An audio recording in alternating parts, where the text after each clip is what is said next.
قال الله تبارك وتعالى في كتابه المجيد وفرقانه الحميد: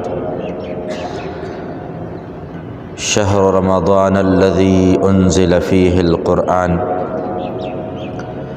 صدق الله العظيم وصدق رسوله النبي الكريم الأمين. إن الله وملائكته يصلون على النبي يا أيها الذين آمنوا صلوا عليه وسلموا تسليما. اللهم صل على سيدنا ونبينا وكريمنا وحبيبنا ومحبوبنا ومأوانا وملجانا محمد وبارك وسلم عليه. الصلاة والسلام عليك يا سيدي يا رسول الله. الصلاة والسلام عليك يا سيدي يا حبيب الله. الصلاة والسلام عليك يا سيدي يا إمام المتقين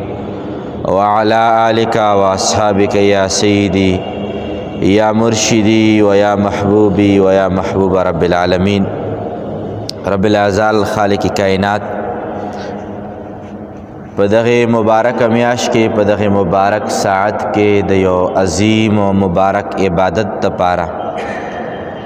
زموږ استاسو د ټولو حاضرو او د حاضریدونکو د حاضری په خپل عظیم بارگاه کې قبول مقبول او منظور فرمای او دعا د رب ذوالجلال خالق کائنات نا بارگاه الهی کې خالی لاسونه د دعا د پاره مونږ دا اوچتو چې رب کریمه زمونږ د خالی جولې خالی لاسونه خالی ذهنونه خالی اعمال صالحه او رجسټرونه د دغه مبارک میاشت په خاطر باندې د ډیر خیر د دنیا او خیر د آخرت نه مالا مال او ډکو فرمایا. حاضرینو، حضرت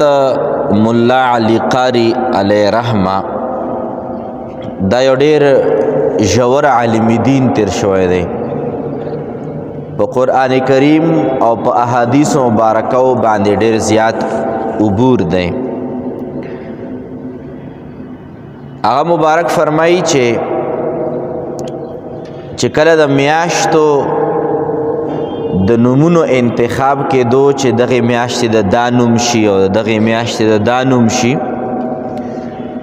نو چې کله د دغه رمضان د میاشتې نوم انتخاب کولو چې دا میاشت لا رمضان نوم ورکي، نو مولا علی قاری علیه رحمه فرمایي چې دغه میاشتې لای چې کله د رمضان نوم انتخاب وکړو نو اتفاقاً وشوه دا چې دا میاشت د نوم انتخاب نه بعد په داسې موسم کې راغله چې حد درجه ګرم هوا پکې چلیده، ګرم هوا پکې چلیده او سخته ګرمي وه پکې. نو مولا علی قاری رحمت الله علیه فرمایي چې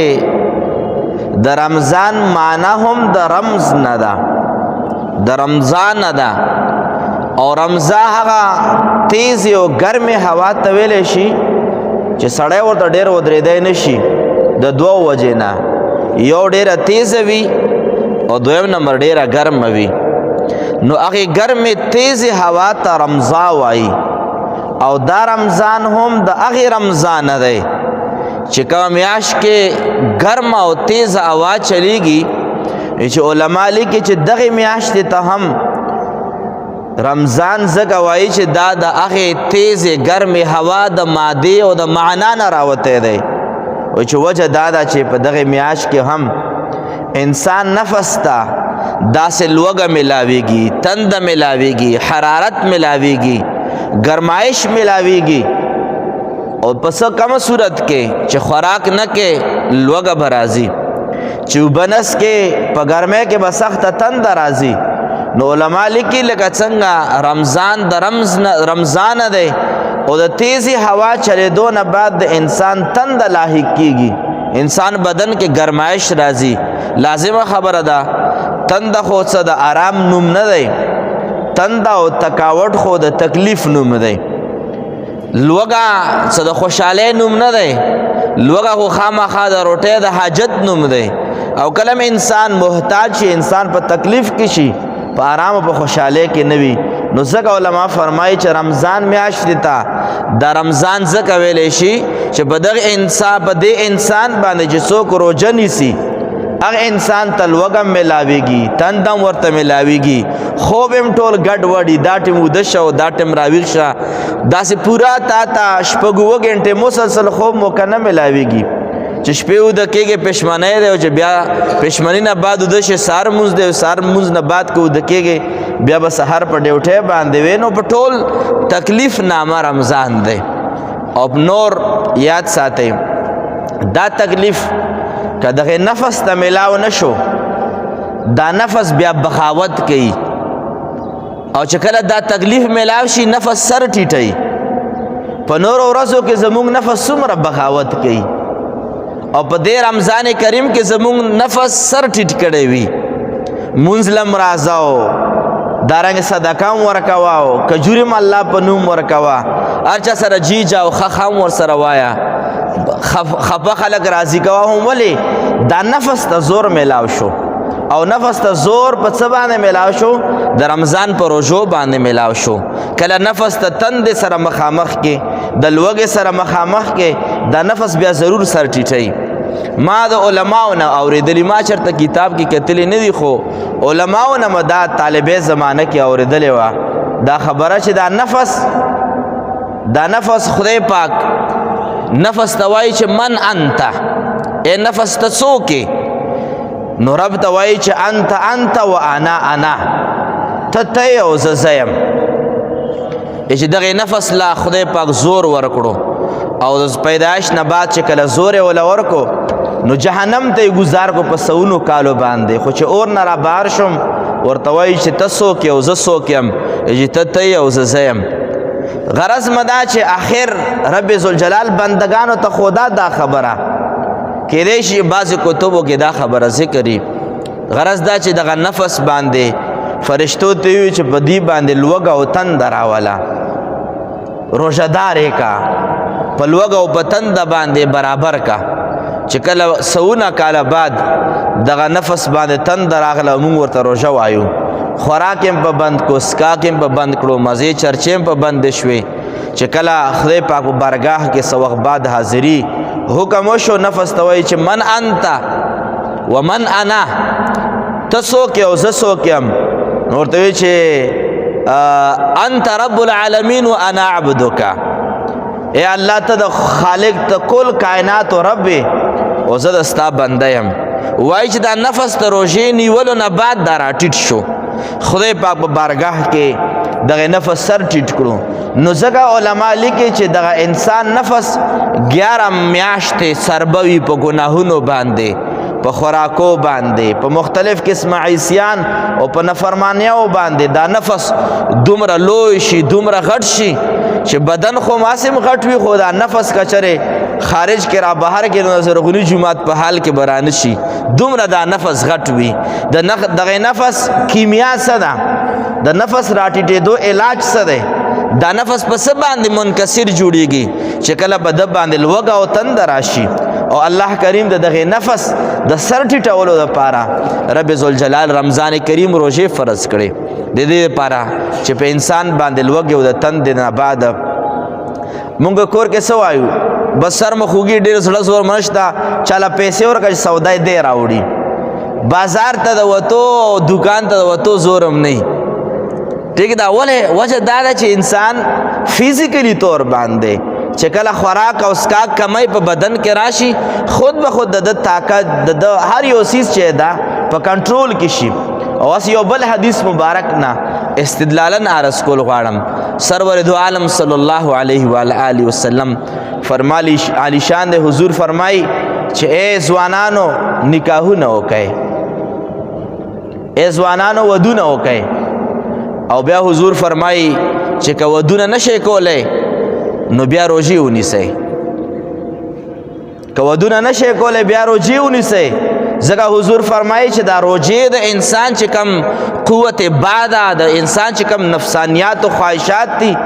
دا بیا په واګی د انسان په لاس کې شي په کنټرول کې شي ځکه حضور فرمایي چې نظرونه ټیټ کړئ ودونه وکئ او که ودونه نشئ کولی طاقت مو نه وي نو بیا تاسو روجې شروع کړئ ځوانانو. ولې علما لیکي چې دا روجه د انسان چې کومه شهواني قوت دی او کم د انسان غضباني قوت دی دا چې کنټرول باندې راځي دا پر د روژې په نیولو باندې راځي. انسان خود به خود دین طرف ته متوجه شي. دا خو اوس هسې ماحول جوړ دی هر طرف ته روژه الحمدلله لاک شکر دی په دې باندې. دا میاد ساتئ دا د خدای پاک په بنده چې رمضان کریم یو عظیمه روژه وله ورکړي دا د خدای پاک یو لوی احسان وګڼئ. اصل کې که چېرې دې طرف ته یو 2 منټه دپاره سترګې پټې کړو چې ما زه چرته زه ګناهګار چرته زه خطاکار چرته او زه چې دومره لوی عاصي نافرمانه چرته او خدای پاک دومره لویه مهرباني چرته چې ما له رمضان راکړو. اسې دا غټ موبایل چې کله ته واخلې ماشومان نه لرې ساتې چې غټ موبایل دی د دې لایق نه دی چې د موبایل ماشوم پلارانو میندې پاسورډ یې په ورته ولګوي موبایلو باندې چې دا ماشومان لا دومره نه دي چې زه وله دا غټ موبایل ورکم. زوی 10 12 سال 15 سال زوی پلار ته ژاړي مور ته هم پټ وایي د شپې چې بابا ته وایي چې موبایل راله واخلي. غټ موبایل موږ څه دپاره نه ورکوو؟ دا غټ موبایل نعمت د دې دپاره نه ورکوو چې دا زوی ما د دې لایق نه چې دومره غټ موبایل وساتي. هسې تاسو نه پوښتنه کومه چې که چېرې یو بچی لایق نه موبایل قدر نعمت نشو ورکولی نو بیا دومره عظیم نعمت د رمضان کریم په خپله باندې سوچ وکئ. انسان په خپله باندې په زړه کې یو اقرار دا کولی شي چې رب کریمه د دغې لوی نعمت خو زه لایق نه یم خو چې تا راکو کم از کم بیا د دغې میاشتې احترام و عزت پکار دی. خبره ما دې پورې کوله چې دا یو عظیم نعمت دی چې انسان ته ور نصیب شي او علما لیکي چې دا رمضان کریم چې دا هغه تیز هوا هغه تیز هوا ته ویلی شي چې پیاس پکې راځي بھوک پکې راځي انسان ته تکاوټ پکې راځي. او دارنګې نور د لغاتو کتابو یو دا خبرم لیکلې ده چې رمضان د رمز نه دی د یو معنا د رمضان هغه باران ته ویلی شي چې کم باران خزان په تیریدو شي او سپرلی په راتلو شي په آخر د خزان کې او په ابتدا د سپرلی کې چې کم باران کیږي علما فرمایي چې دې ته هم رمضان ویلی شي. چې وجه څه ده؟ چې وجه دا ده چې دا هغه باران دی چې ټول ګردونه پاڼو باندې د ټول خزان ګردونه پراته وي په بوټو باندې ټول د خزان ګردونه پراته وي د بوټو لاندې ټولې راجرېږېدلې او وچې چې کومې اشیا وي کم شاخونه وي کمې پتې وي دا ټول را پرېوتې وي چې کله دا باران وشي دا ټول ګردونه ختم کړي ټولې پاڼې اوبه ځان سره یوسي تازگی ور سره راشي. هر څوک وایي ډېر ښکلی باران دی غالبا د سپرلي اولنی باران دی مشران وایي که نه او ښکلی موسلدار چې بیا بار راوځم دا ماحول یخ شاندې وي فضام برابره وي. دغې باران ته علما لیکي چې دام د رمضان نه دی او چې دغې میاشت د رمضان ته هم ځکه ویلی شي چې 12 میاشتې انسان په ګناهونو په ګردونو کې لت پتی انسان ګناهګار دی ګناهونه یې کړي 11 میاشتې چرته یو ګناه چرته بله ګناه چرته بله ګناه دنیا ګناهونه یې کړي وي. رب العزال ول رمضان میاشت ورکړه چې دا هغه د رحمتونو باران دی چې تا د 11 میاشتو ټول ګناهونه ورسره ختمیږي. خو که چېرې دا عرض کول غواړم که چېرې دا د رحمتونو په دغې میاشت کې پرون داسې لږ لیټ ټایم کې ماشومان ما ډاکټر ته بوتلل نو چې واپس راتلم نو په یو موړ کې راتاوېدم نو بل گاډی هم په دا 2م نمبر ټرن کې راتاوېدو نو چې کله ما وکتل نو هلکان پکې ناست وو ډېر تیز ګانې لګولې وې لکه ما سوچ و فکر دا وکړو هغې د تېرېدو سره زه ورپسې بیا شاته روان شوم هغوی مخکې لاړل دومره تیز ګانې بجانې لګولې وې چې کافي فاصله په ګاډي کې راغله هم هغه اواز ما غوږونو ته راتلو. نو دا خو د ګناهونو د 11 میاشتو د ګناهونو د ختمېدو میاشت ده او که بیا 11 میاشتو ګناهونو باندې نه یو ماړه او بیا په دغه رحمتونو میاشت ګناونه کې ختميږي هغه باوجود هم پدې کې مونږ د داسې حرکات او سکانات زمونږ د اعمالو حصہ جوړيږي. نو شاید چې زدا یو خبره کول شم د حدیث مبارک پرانا کې سرور دو عالم صلی الله علیه و آله وسلم مبارک فرمان علی شان د حضور مبارک لوی حدیث ته اختصار سره رسول غواړم. حضور مبارک ارشاد فرمای چې کله به رمضان کریم رالو اصحاب کرام ته حضور مبارک تقریر شروع کړو خطاب به ورته فرمایلو. حضور مبارک به فرمایل چې اتاکم رمضان اے صحابه کرام تاسو ته رمضان میاشت راغله. فرمایي شهر برکتن دا د برکتونو میاشتا. څوک فرمایي د برکتونو پیغمبر فرمایي هغه مبارک علیه الصلاۃ والسلام فرمایي د برکتونو میاشتا. بیا حضور فرمایي یخشاکم فیه الله پاک تاسو په دغه خپل رحمتونو کې را پټول غواړي. او بیا فرمایي فینزل الرحمت خدای پاک د اسمان نه بشبها به حساب او به کتاب رحمتونه نازلای. او بیا حضور فرمایي ويحط الخطايا او اے صحابه کرامو دا هغه میاشته چې 13 یولس میاشتې کم گناهونه بند کړي دي. محبوب فرمایي چې دغه میاشتې په خاطر باندې هغه گناهونو بخشش کوي رب ذوالجلال. او یاد ساتي او دغه دې کې حدیث مبارک کې دا لفظ راغلی یحط د حط نه دی. حط عربی کې دیته ویل شي د کپڑے نه د یو سیز نه چې کما زنګ دی یا کم داغ دی یا کم ګندګي ده داسې طریقې باندې میټاول چې اثر هم پاتې نشي. حضور والا فرمایي ويحط الحطايا او رب ذوالجلال په دغه میاش کې حد کوي میټاوي ګناهونه د بندگانو. او څنګه یې میټاوي لکه څنګه د حد معنی نه دا معلومیږي رب ذوالجلال داسې گناهونه د انسان میټاوي چې د ګناه نام و نشانم بنده په نام اعمال کې پاتې نشي. او بیا مزید حضور مبارک ارشاد فرمایي ويستجيب فيه الدعاء او دا میاشت حضور فرمایي چې په دې کې د بندگانو دعاګانې رب ذوالجلال قبلای. خو صرف ځان ته به کې نه صرف پلار ته به کې نه صرف مور ته رور ته بچو ته ښځې ته نه د ټول نه اول ځان دی دعا به کې لکه څنګه د آیات کریمو نه مونږ ته معلومیږي چې ټول نه اول په دعاګانو کې انسان خپل نفس ذکر وي بیا والدین ذکر وي. یا ساتي په دغه میاش کې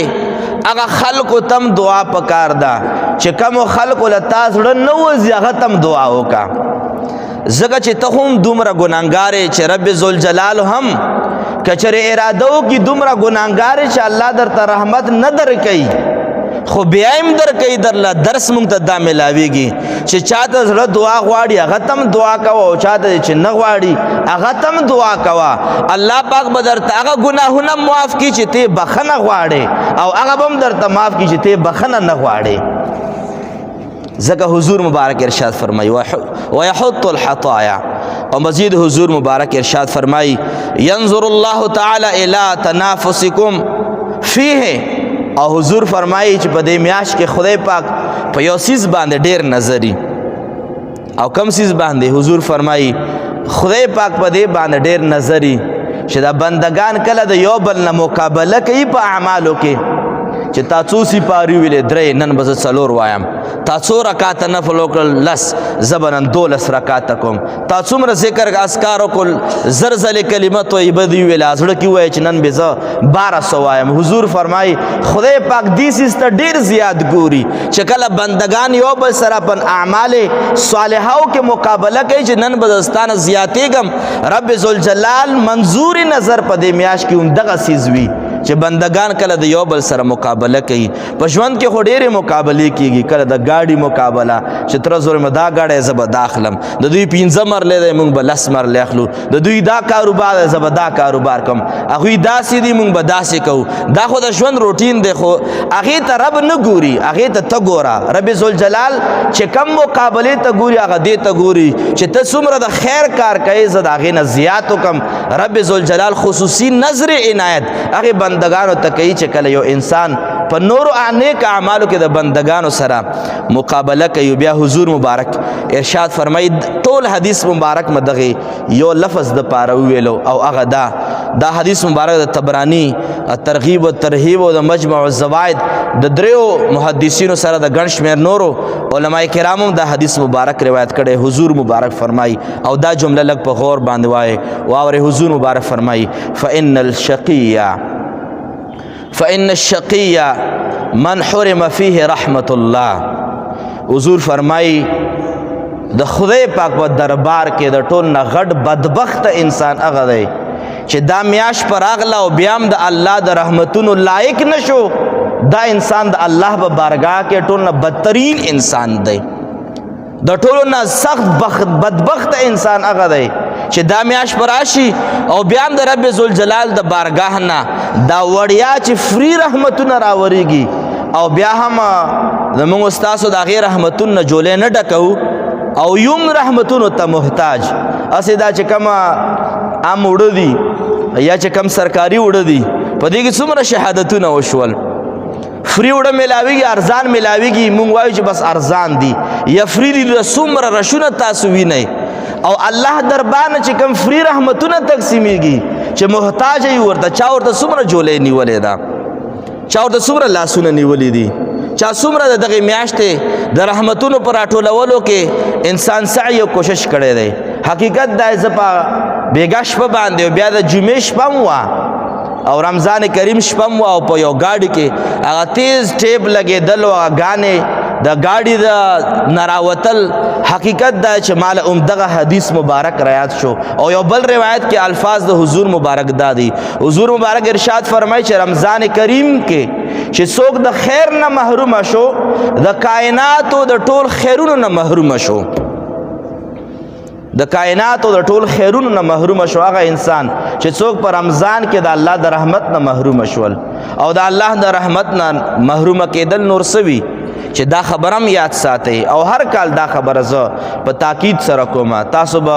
مانه زیات عالم یې په دې خبره باندې ګول میل ناسته پاسته ستاسو زیاته ده د خلکو سره. داسې خلک هم شته چې مجبوره نه دي بیماره نه دي په سفر باندې نه دي هغې باوجود هم ډېر په هزارهاو ځوانان په هزارهاو مشران سړي او ښځې په رمضان کې بغیر د مجبورۍ نه هم روژې نه نیسي. یعنی په روژې میاشت کې هم روژې نه نیسي فرضي روژې نه نیسي. نو رمضان کریم خو راغلی د روژو دپاره ده او راغلی د رحمتونو ورېدو دپاره ده. نو چې رمضان کې روژې نه نیسي د خدای پاک د خیر نه محروم شوې او الله رسول فرمایي د رمضان د خیر نه چې څوک محروم شول هغه د کل کائنات د هر خیر نه محروم شو. او که یو کس وایي چې نه زه خو خیر نه یم محرومه ګاډی شته پیسې شته دولت شته کور شته بچي شته خیر صرف دې ته نشي ویلی. بچیم فتنه ده دام شر باعث جوړېدی شي. مال خیر نه دی خیر هم دی او شر هم دی چې کم څیز ته وایي چې که خیر نه زه محرومه کېدی په کاش دا څیزونه ما سره نه وای. نه د هر یو څیز د خیر باعث هم جوړېدی شي د شر باعث هم جوړېدی شي. مال دی ته په عمرې له لاړ شه زکات ورکړه د خیر باعث شو او ته په مختلفو ځایونو کې نچاور کا پیسې خلکو باندې وشینده عمده پیسې دي هغه جنت له پلاړو عمده پیسې ته جهنم له پلاړې. عمده اولاد دی د خیر جانب هم شته چې تا دپاره سبا له دعا وکړي چې خدای پاکه پلار مو وبخې مور مو وبخې او عمدغه بچي د شر باعث هم جوړېدی شي تا به هم ګریوان نه نیسي په دا سر باندې به د ولي د شر باعث هم جوړېدی شي او دا هم ویلی شي چې خدای پاک پلار قبر کې نور هم ورډوب که مونږ ته یې څه پرېښودی نه دي دا هم ویلی شي. غرض مدای حضور مبارک ارشاد فرمایي رمضان د خیر نه چې څوک هم محروم شول هغه د کائناتو د کل خیر نه محروم شول. او دریم نمبر معنا چې کوم د رمضان کریم علماء کرامو لیکلی ده. علما لیکي د لغاتو کتابو چې کوم کتاب منصوب دی حضرت سیدنا غوث الثقلین حضور غوث اعظم رضی الله تعالی عنہ ته هغه مبارک ارشاد فرمایي چې دریمه معنا د رمضان د رمز نه ده او رمز ویلی شي لکه څنګه په ګرمۍ کې انسان ته تنده میلاو شي، انسان ته لوږه میلاو شي. دارنګې رمضان د رمز نه دی، او رمز هغه تیز نور ته او هغه تیز د نور ورځو ته ویلی شي چې ځمکه هم پکې ګرمه وي، کاڼی هم پکې ګرم وي، دیوال لګوتې وروړې دیوال هم پکې ګرم وي، چې بار ګرځې را ګرځې ټوپۍ پټکي کپړو باندې لاس کې دی، بدن هم پکې ګرم وي. هغې ګرمې ورځې ته رمز ویلی شي. او علما لیکي چې دغه میاشت رمضان ځکه ویلی شي چې په دې کې انسان ته تکلیف میلاویږي، او د تکلیف په نتیجه به څه وي؟ علما لیکي چې تکلیف نتیجه به دا وي چې لکه څنګه په دغه ګرمه ورځ باندې هر شي ته هیټ میلاویږي، تپش ورته میلاویږي، د هغې په نارمل چې کوم سټرکچر دی، مزاج دی، په هغې کې تبدیلي راځي. دارنګې چې کله رمضان کریم انسان روژه ونیسي، د انسان په مزاج کې تبدیلي راشي، په خوب کې تبدیلي راشي، انسان په ویښه کې تبدیلي راشي، خوراک کې تبدیلي راشي. د دې د وجې نه علما کرام فرمایي چې رب ذوالجلال دغه بندگانو ته د ګناهونو بخشش ور نصیب کوي. نو دې د وجې نه په هر جهت باندې د رمضان کریم په دغه یو لفظ باندې که چېرې موږ تحقیق وکړو نو د رمضان درې معناګانې ما په دې مختصر خطاب کې وړاندې کړي. رمضان ګرم هوا ته ویلی شي، رمضان ګرمې ورځې ته ویلی شي، او رمضان هغه د سپرلي اولني باران او د خزان اخرینی باران ته ویلی شي چې د هغې سره ټول خیره ټول ګرد و غبار لاړ شي. دا رمضان کریم هغه میاشت ده چې د 11 میاشتو خیره، د 11 میاشتو ګندګي په دغه میاشت کې د انسان نه لاړه شي. رب ذوالجلال خالق کائنات په بارگاه کې دعا دا ده چې رب کریمه د دغه مبارکې میاشتې په خاطر باندې چې تا ول د یوسف علیه السلام په شان د مقام ورکړی. علما لیکي چې یوسف علیه السلام 12 زامنو، او په دغه 12 د حضرت یعقوب علیه السلام 12 زامنو، په هغې کې یو یوسف علیه السلام و. علما لیکي چې په 12 زامنو کې څنګه یوسف علیه السلام مبارک خپل پلار ته ډېر ګران و محبوب و، په 12 میاشتو کې رب ذوالجلال ته د رمضان میاشت د یوسف علیه السلام په شان د محبوبه ده، ډېره ورته ګرانه ده. سوال هم دی چې رب کریمه د دغه محبوبې میاشتې په خاطر باندې زموږ تېر شوي ټول ګناهونه معاف فرمایي. د تېر شوي زمانې چې څومره نیک اعمال دي الله کریم دی شرف قبولیت ور نصیب فرمایي. او اختتام کې به صرف دغه یو سوال عرض کول غواړم که انسان نیک عمل نه هم کوي، بس دا یو نسخه در سره یاد ساتئ، کم از کم ګناه هم پکې مه کوئ. که انسان نیک عمل نه کوي، نفل نشي کولی، تراویح داسې ډېر پابندي نشي کولی، تلاوت، ذکر، اذکار وغیره انسان که چېرې اهتمام نه شي کولی، کم از کم دا یو نسخه مو در سره یاد ساتئ که نیکي پکې نه کوئ رمضان کې، کم از کم د ګناه نه هم پکې اجتناب کوئ. هغه زر نیکیانې په مقابله د یو ګناه کې چې ته زر نیکیانې هم کې او بیا یو ګناه هم کې، دا زر نیکیانې مه کوه، دا یو ګناه پرېږده. دا هم د دغه رمضان کریم ادب او احترام دی او د بخشش دپاره یو لویه ذریعه جوړېدی شي. الله کریم خالق کائنات زموږ ستاسو دا حاضري په خپل عظیم بارگاه کې قبول مقبول او منظور فرمایي. واخر الدعوانا ان الحمد لله رب العالمین. دعاو کې ډېره مبارکه ورځ هم ده، مبارکه میاشت هم ده. رب کریم مونږ بخشش نصیب فرمای، رب کریم مونږ گناهونه معاف فرمای، رب کریم د دواړو جهانو خیرونه زمونږ نصیب فرمای، رب کریم د ستا رضا زمونږ نصیب فرمای، د ستا د محبوب کریم رضا زمونږ نصیب فرمای، رب کریم مونږ په نیک عمل باندې عمل پیراو فرمای، رب کریم همیشه د پارم خپل دا ګناهګار ژبه د ستا په یاد او د ستا د حبیب په یاد باندې تازه او تر تازه وساتي. رب کریم د قرآن کریم تلاوت هم نصیب کې، رب کریم شل رکعات تراویح نصیب کې، رب کریم د دواړو جهانو عزتونه هم نصیب کې، د دواړو جهانو د بیزته او د تکالیف نه موږ وساتي. ما ته چا دعا نه ویلي، تاسو ته چا دعا نه ویلي، رب کریم چا چې دعا نه ویلي، که قرضداري قرضونه نه اخلاص کې، که بیکورې کورونه ولا ورکې، که بېروزګاري حلال روزګار ولا ورکې، که قرضداري قرضونه نه اخلاص کې، رب کریم څوک بې اولاد صالح اولاد ولا ورکې، چا کور نه دی آباد په ښایسته صالحه بیبیانو سره کور آباد کې. رب کریم موږ په زړه کې ډېر جایز مرادونه دي، خدای ټول جایز مرادونه پورو فرمای. په خصوصیت سره دعا وشي رب کریم ډېر خلک په بند کې گیر دي، په جیل کې گیر دي، اغوا شوي دي، خدای ټول په خیر عافیت باندې دغه رمضان کې وختر ته کورون ته په خوشحالو باندې راوستلی کې. او ډېرو خلکو دعاګانې دا هم غوښتې دي، دا مختلف قسمه بیماریان راوتی دي نوې نوې بیماریان پکې راغلې خدای پاکه وبایي امراضو نه وساتې کم امراض هم کورونو کې دي هسپتالونو کې بیماران دي خدای ټول له صحت کامل عاجله نصیب فرمائے ملک پاکستان استحکام نصیب کې دا مهنګائی په سستیا باندې بدل کې دا مهنګائی په ارزانه باندې بدل کې خدای پاک دغه ارزان وړو د فری وړو د پاره چې کوم خلکو تګو دو د خلب کې مړ شول شهیدان شول خدای پاکه مونږ باندې ظاهر او د باطن فراخي راولي خدای ملک پاکستان استحکام نصیب کې زمونږ قرضیم ختم کې او د پاکستان قرضیم ختم کې عالمی دنیا د حضور مبارک امتیانو ته دعا وکړي خپل منځ کې اتفاق او اتحاد نصیب کې د یو بل دعاګانې یو بل په حق باندې قبول او مقبول فرمایي بار بار په عمره او د حج سعادتونه نصیب فرمایي او اخر کې دعا چې رب کریم زمونږ څومره حقداران وفات شوي دي والدین دي مشایخ دي د کور نور افراد دي استادان دي شاګردان دي خويندې رونه دي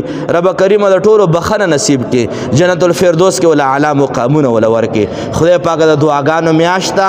زمونږ دعاګانې قبول کړي د عبادتونو میاشتا خدای عبادتونو توفیق سره د قبولیت زمونږ نصیب فرمای وصلی الله تعالی علی خیر خلقه سیدنا محمد و علیه و اصحابه اجمعین برحمتک یا ارحم الراحمین